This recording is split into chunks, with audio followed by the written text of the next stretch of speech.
Wah, makin meningkat ini wilayah timur. Kenapa ini? Apa penyebab meningkatnya? Apa faktornya?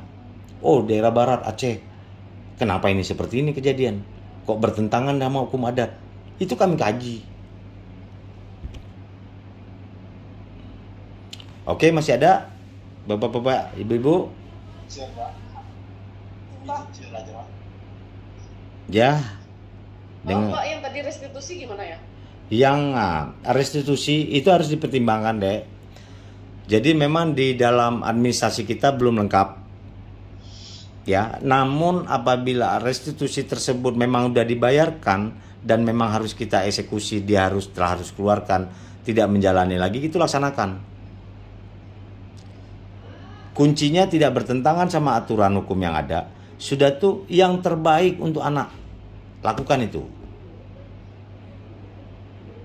Nah, sambil mempersiapkan, pasti ini kejaksaan akan mempersiapkan administrasi lengkapnya. Yang penting Harsi dalam melaksanakan tugas demi kepentingan terbaik bagi anak, tidak bertentangan sama aturan yang ada, laksanakan sih. Ya, jangan ditunda-tunda. Apabila restitusi tersebut udah dibayarnya, apalagi yang kita tidak eksekusi, ya kan? Keluarkan dia cepat. Oke, saya yakin jasa-jasa saya punya hati nurani untuk dalam penanganan perkara anak. Carikan kepentingan terbaik untuk anak. Jangan kita tunda-tunda. Kasihan mereka. Kuncinya tadi saya katakan, kesalahan anak bukan faktor murni kesalahan dia. Banyak faktornya. Oke, Harsi ya. Ya, Bapak. Terima kasih. Oke.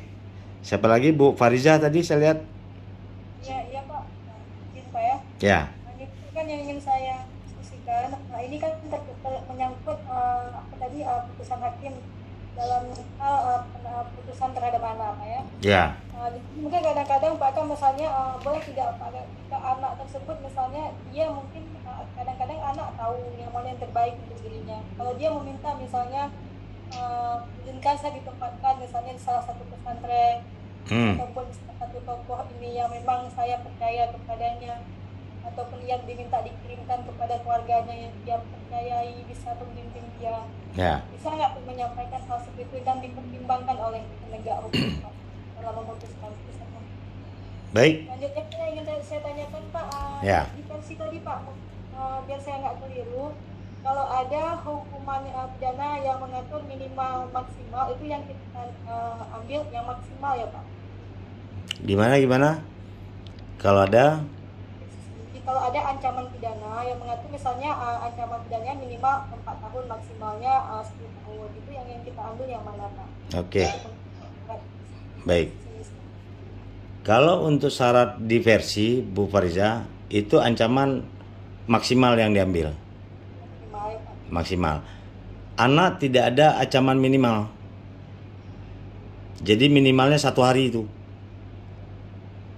Untuk batasan anak, syaratnya diversi hanya 7 tahun.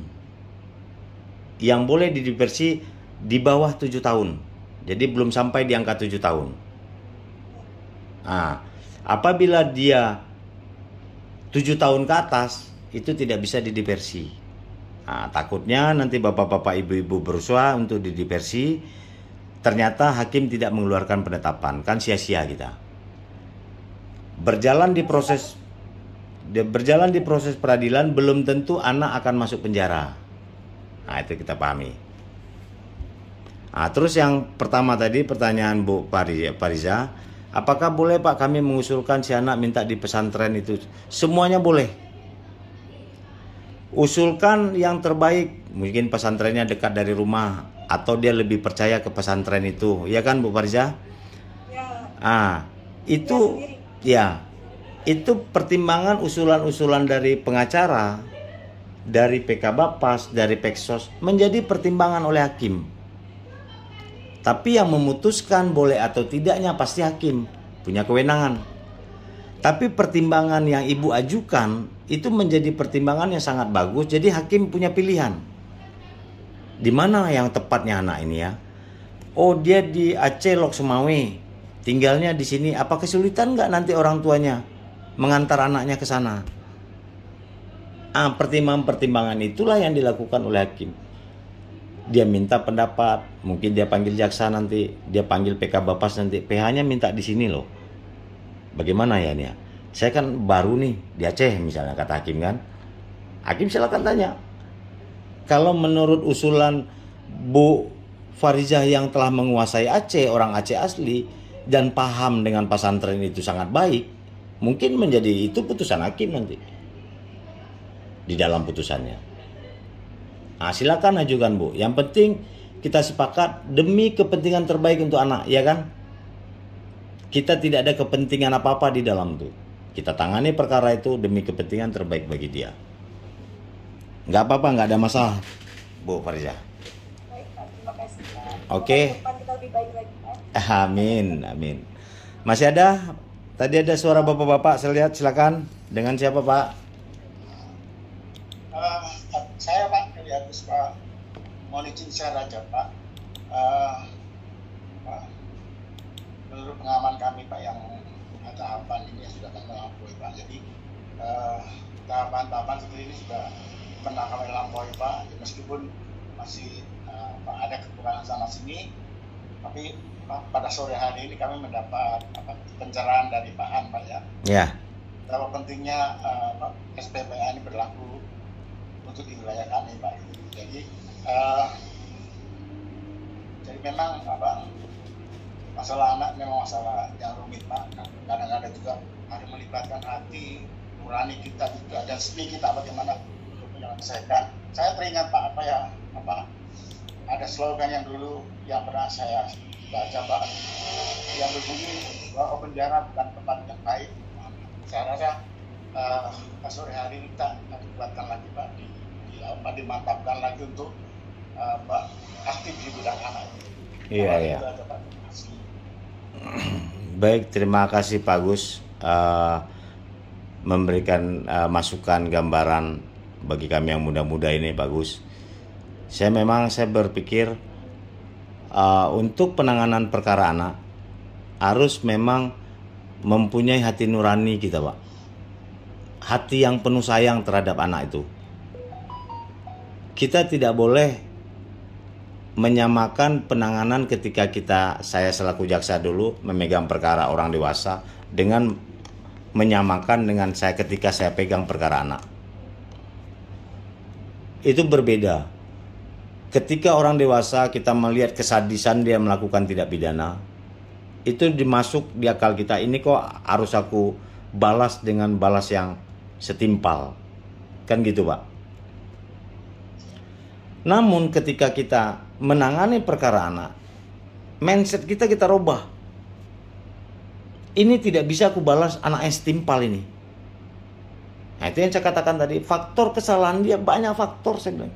Mungkin saya sendiri selaku orang tua punya kesalahan terhadap anak. Kita kembalikan ke jati diri kita kan Pak. Wah, kenapa anak ini jadi brutal begini ya? Sekarang kan kita lihat tawuran nih Pak. Wah berani-berani Pak, bawa golok, bawa apa kan.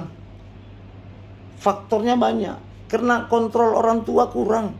Masa anak jam 11 malam gak pulang gak dicari. Ternyata dia ngapain di luar? Minum-minum kah? Ada berantem dengan geng kah?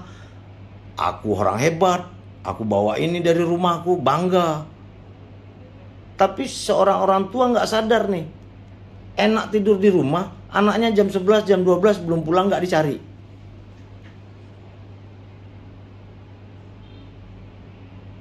Minimal kalau anak sudah pakai handphone anak tuh, nak di mana nak? Pulang nak. Sekali dua kali orang tua nggak nanya katanya. Santai aja lah. Berikutnya lanjut Pak. Nah, apakah kita dalam menangani perkara anak yang bapak-bapak ibu-ibu yang ikut diklat dari hukum dan HAM ini, ada polisinya, ada jaksanya, ada hakimnya, ada peksosnya, ada PK Bapasnya, ada pengacaranya yang terlibat kita di dalam ini, akan memberikan pembalasan yang setimpal pula atas bukan kesalahan dia murni. Itulah yang saya pertimbangkan, saya inginkan bapak-bapak ibu-ibu kita betul-betul memberikan tuntutan, memberikan putusan, menyelesaikan perkara anak ini, betul-betul memiliki bagaimana anak ini berubah dan menjadi baik ke depannya. Nah, saya yakin dalam diklat ini kita udah berubah mindset kita. Ego sektoral kita lepaskan, duduk bersama, carikan solusi. PK Bapak silakan kontak jaksa, jangan malu-malu. Telepon jaksanya, telepon hakimnya, bukan mengintervensi, tetapi mencarikan solusi farmasi yang terbaik untuk anak. Nah, kalau itu kita udah duduk bisa bersama, lakukan coffee morning biasa itu. Minta jasa traktir. Bu jasa traktir dong, kami coffee morning saat ini. Oh, di mana? Nanti minta Pak Hakim, Bu Hakim, coffee morning di sini gantian. Apakah kalau untuk membicarakan itu tidak apa di luar, Pak. Tapi kalau mendiversi itu wajib hukumnya di kantor.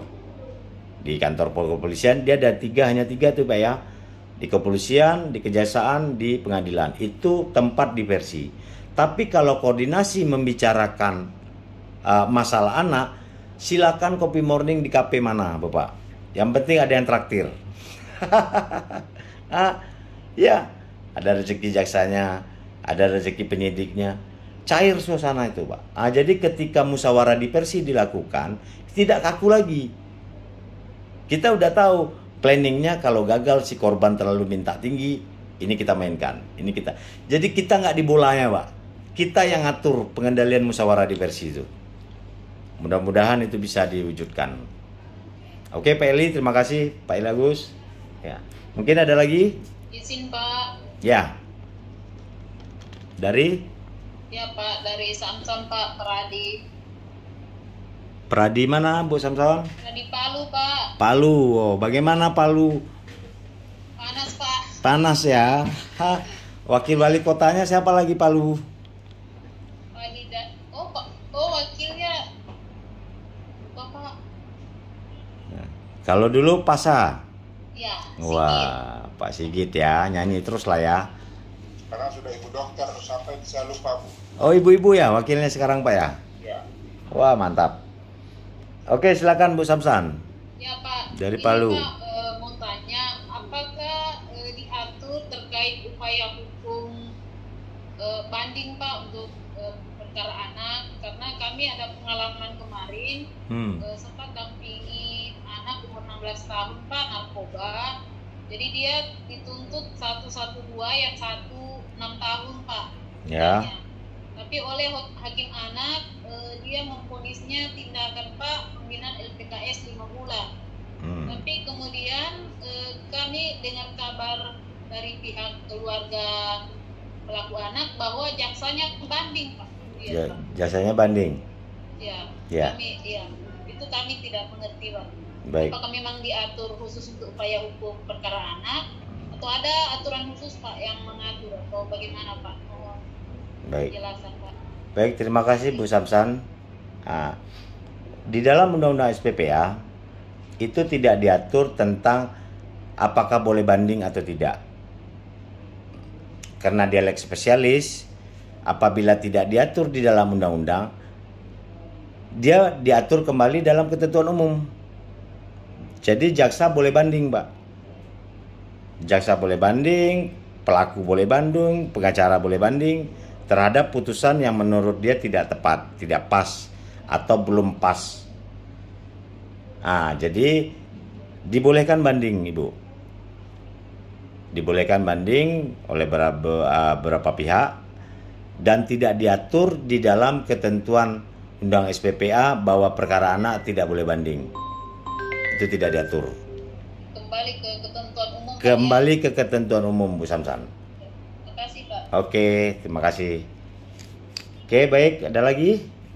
Sedikit, Pak. Oke, Pak Eli silakan. Saya ini, Pak. Oh. Tadi tertarik dengan Ini Pak Johannes. Johannes, Pak. Johannes dari mana, Pak? KPN Palu, Pak. Oh, siap. Siapa, Pak? Nah, ini tentunya nanti kan saya juga menularkan ke teman-teman hakim anggota saya. Ya. Nah, ini ada Bapak tadi sebetulnya menarik sekali Pak. Jadi karena sistem peradilan bukan sebuah pembalasan, maka akhirnya kita merubah pertimbangan Pak ya, dari dengan demikian pidana yang dijatuhkan kepada terdakwa kepada anak pelaku dianggap setimpal dan adil. Itu harus dihilangkan Pak ya. Betul. Kita tidak lagi, karena itu bukan lagi setimpal, berarti kita yang setimpal sesuai itu dihindari ya Pak ya. Iya, iya. Nah berikutnya Pak, ini berkaitan dengan pidana pasal 71. Nah ini di pidana pokok itu misalnya pidana pokok dan pidana tambahan. Tadi penjelasan Bapak bahwa pidana tambahan itu tidak bisa dijatuhkan berdiri sendiri tanpa pidana pokok. Betul. Nah berarti kalau saya misalnya menjatuhkan pidana pokok yaitu peringatan, dan pidana tambahan itu pemenuhan kewajiban adat. Nah ini agak repot di daerah-daerah adat tertentu Pak. Kewajiban adat itu kadang-kala lebih berat daripada pidana pokok yang kita punya Pak. Betul Pak. Tentu saja membayar denda adat seperti DNTD bayar babi 1 ekor. Nah Iya. itu harga babi kan berapa Pak? Mahal sekali contohnya itu Pak.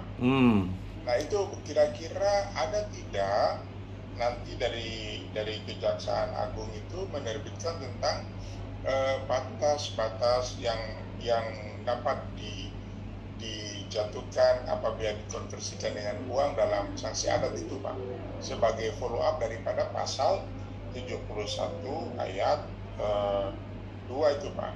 Baik. Tambahan itu.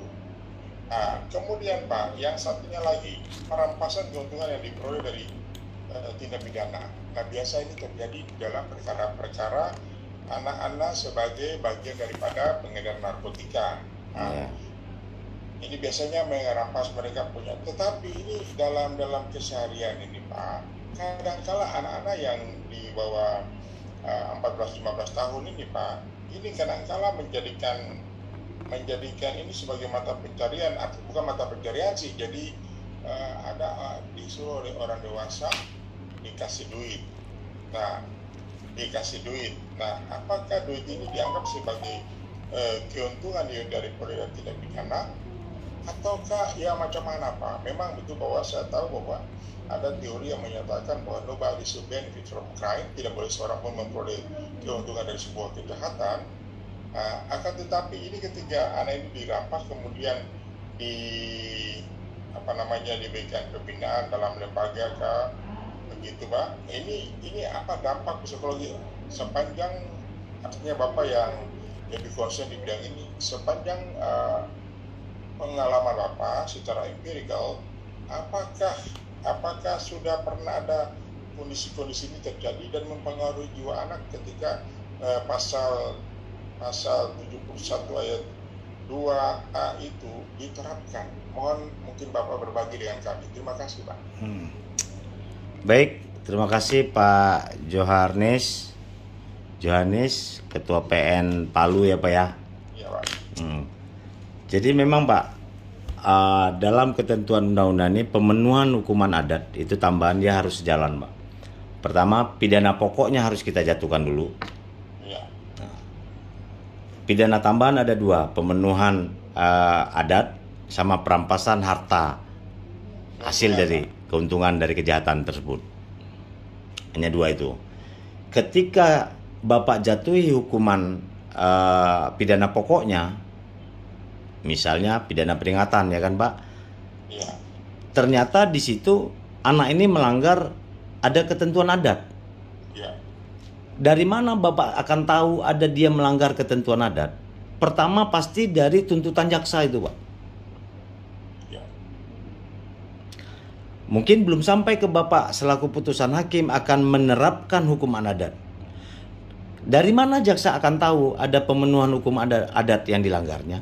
Biasanya Pak, ketika anak berperkara itu, tokoh adat itu datang ke jaksa langsung Pak. Atau datang ke penyidik langsung. Ini si anak kelakuannya melanggar ketentuan adat kami, ribut ini masyarakat adat. Disitulah PK Bapas dan mulai di dalam litmasnya menyebutkan ini ada pemenuhan hukuman adat ini. Pak, saya bisa tambah sedikit mungkin biar ada di referensi faktual Pak ya. Siap, iya Pak. Ketika saya tugas di NTT itu ada ternyata mencuri. Anak itu bersama dengan orang dewasa mencuri gong adat Pak, yang di rumah adat, gong yang disimpan di rumah adat. Oke. Nah, setelah kan otomatis kan itu kepada data ada persyaratan, tapi memang itu tidak kita putuskan, tapi ini berkaitan dengan ada pasal ancaman yang ini, jadi saya koneksikan dia saja sebagai sebuah gambaran, siapa tahu kita menemukan hal demikian di kemudian hari. Nah, kemudian ada salah satu aturan adat di mana mereka harus memulihkan kondisi gong itu sebagai adat sepanjangan leluhur mana mereka, jadi mereka harus ada buat adat. Nah, harus buat adat ini ya, kemudian yang disebut sebagai, saya teringat ini denda adat ini Pak. Nah, bisa denda adat itu kan sana mahal, contohnya tinggi ya, babi ya, arak-arakan agar supaya gong adat itu harus dipotong sapi 1 ekor dan babi 1 ekor dan ayam sekian ekor. Nah, besar biayanya Pak ya.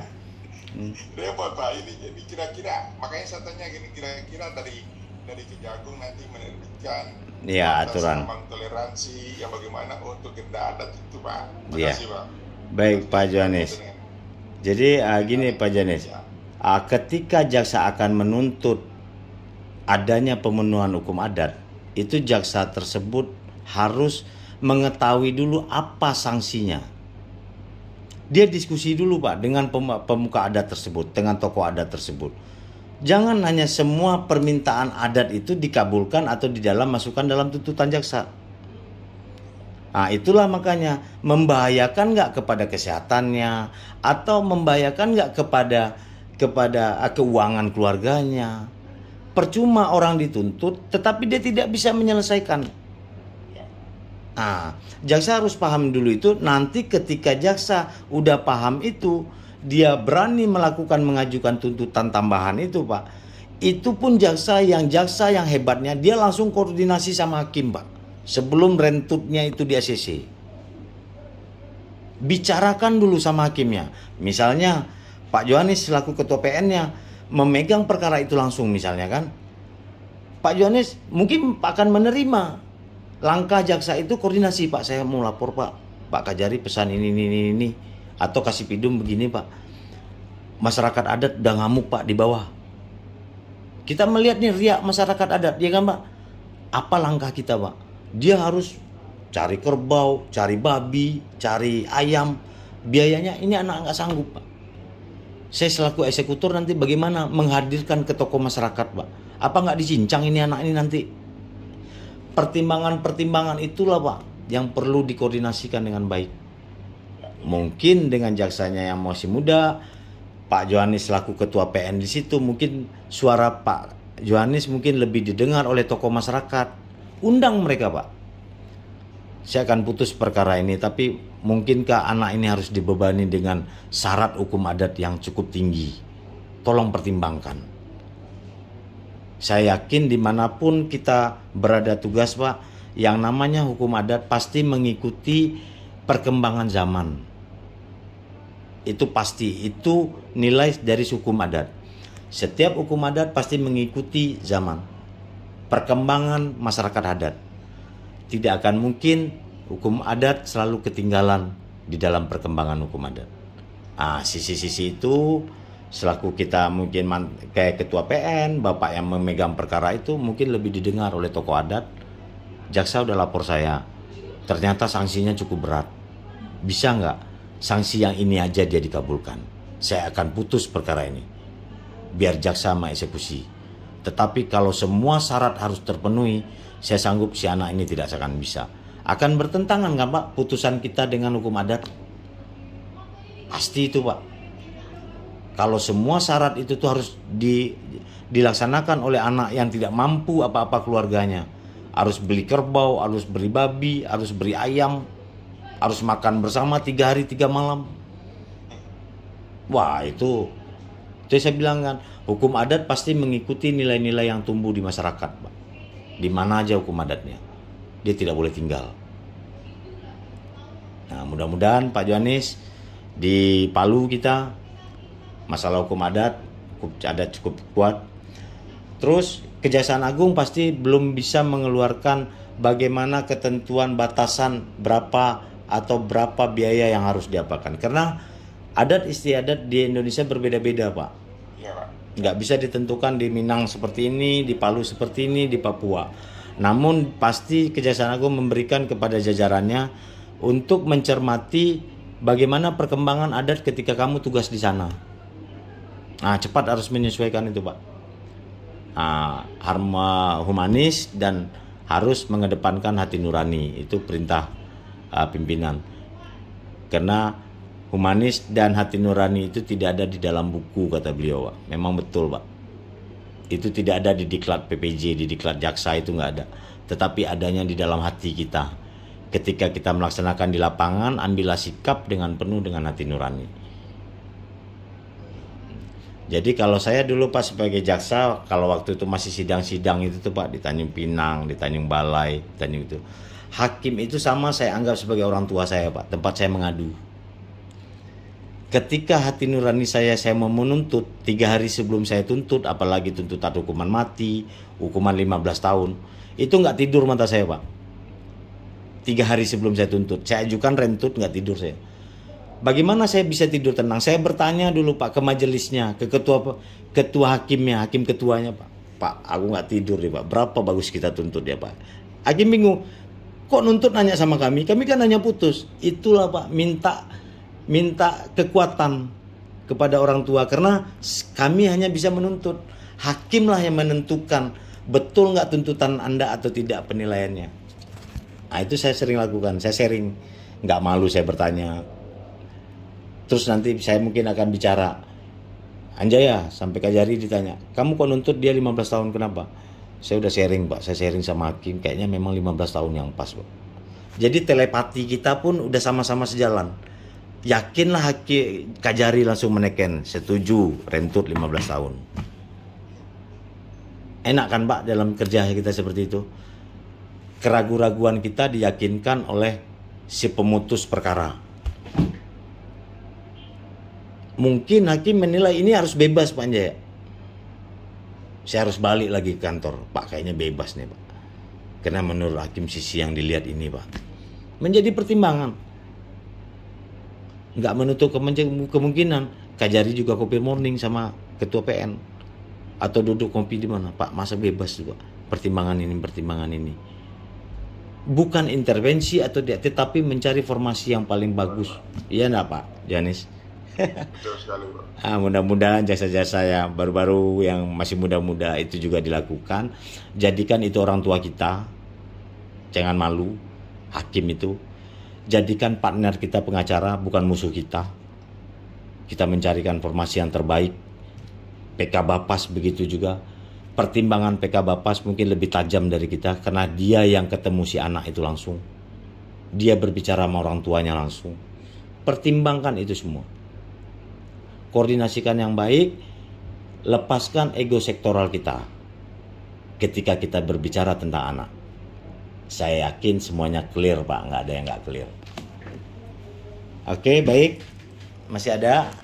Kami dari Palu, Pak, sudah mulai ancang-ancang kalau boleh habis pendidikan ini, pelatihan ini kita mau mencoba untuk kopi morning, untuk menyatukan antara pengadilan, kejaksaan, Polres, terus dengan Bapas, Lansos, itu semua, Pak. Kalau boleh supaya ya selama ini kan memang kita ini berada pada ego sektoral sendiri, Pak. betul. Ini di SPPA ini merubah tatanan.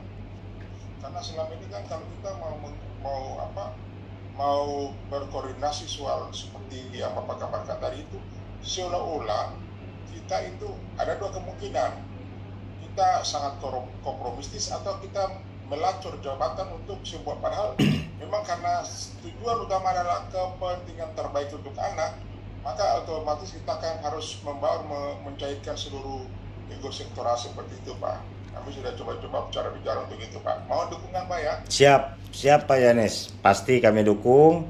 Apa di Kendala misalnya di Kejaksaan saya mungkin berupaya untuk akan masuk. Kalau misalnya memang apa, tapi Kajari di Palu itu mantap nanti, Pak.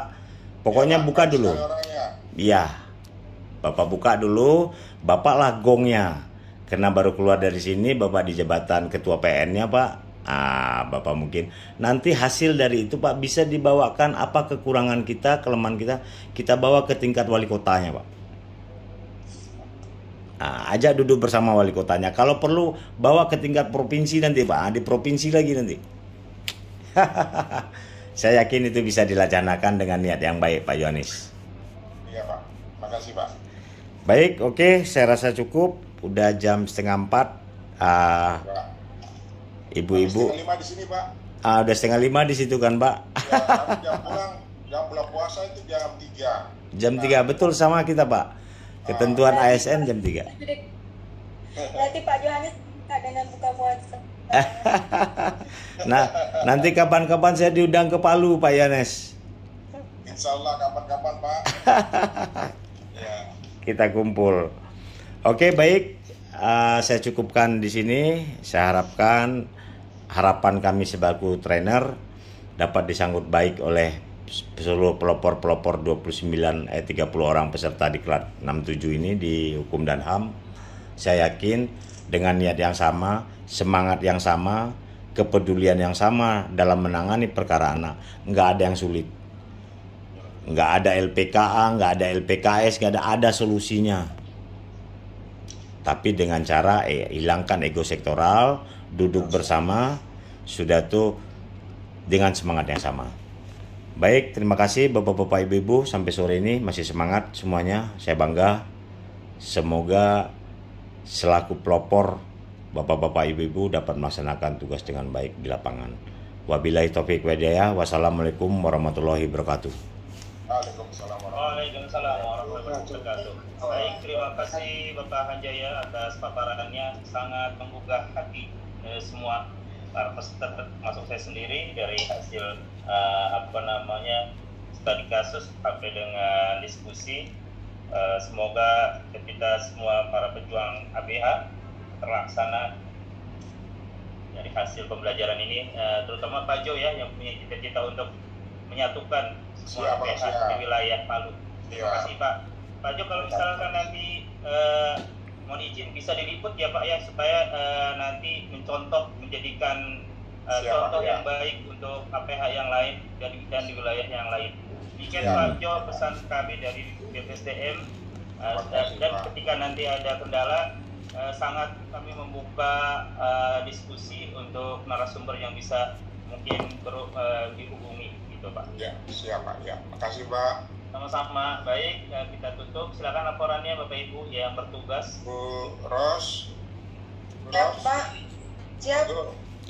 Ya, baik. Mohon perhatian. Duduk siap, gerak. Lapor pada sore hari ini pembelajaran telah dilaksanakan. Laporan selesai. Baik, terima kasih. Selamat istirahat. Semoga kegiatan berikutnya dapat dilaksanakan dengan baik. Terima kasih. Bubarkan. Bubarkan. Sebelum mengakhiri pembelajaran, marilah kita berdoa menurut agama dan kepercayaan kita masing-masing. Doa dimulai.